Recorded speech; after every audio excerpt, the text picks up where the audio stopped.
And so our first question goes like this. This person is saying that, Pastor, what exactly does it mean to know the ways of the Lord? And can you be born again? Can you be a born again young person and yet you don't know the ways of the Lord?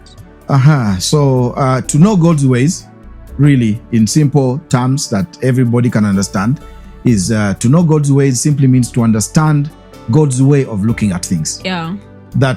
That God has a way of looking at things, and you know, to know God's ways means to understand His way of looking at things and His intent behind His instructions. Sure. So to know God's ways means that you're going to understand God, understand His way, understand His way of looking at things, and understand the reason behind the laws that He put for you. Yeah. In simple terms, if somebody asks you, do you really understand me? Yeah. It is different from, I understand you. You are Joseph Musajawaza. You are a pastor. Yeah, that you understand about me because you've heard I'm a pastor, but do you really understand me? Yeah. To understand me means you go beyond what you see about me. You go beyond my expressions. Yeah. You go beyond the way I talk. For example, somebody can look at you and they think, maybe just an example, Abigail, just an example. Somebody may look at you and think you're proud. Yeah. Maybe because of the way you walk or because they've not really understood you. Sure. And they can't understand you because the only way to understand you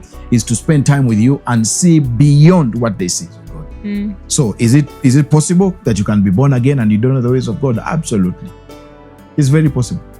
That simply means that you're going to be carnal. You're born again, but you make carnal decisions. Yeah. So there are two kinds of people. We have the spiritual person. That is the one who knows the ways of God. Yeah. And we have a carnal person. Yeah, sure.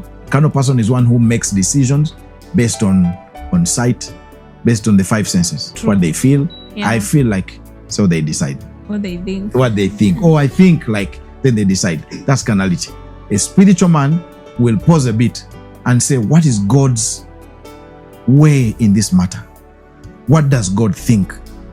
How would God react if He was here? That is a spiritual person. True. And I will tell you that has a great impact on your success because life is spiritual. Yeah. And if you make the wrong decision, some decisions can be undone, others cannot be undone. Others, you will live with them forever.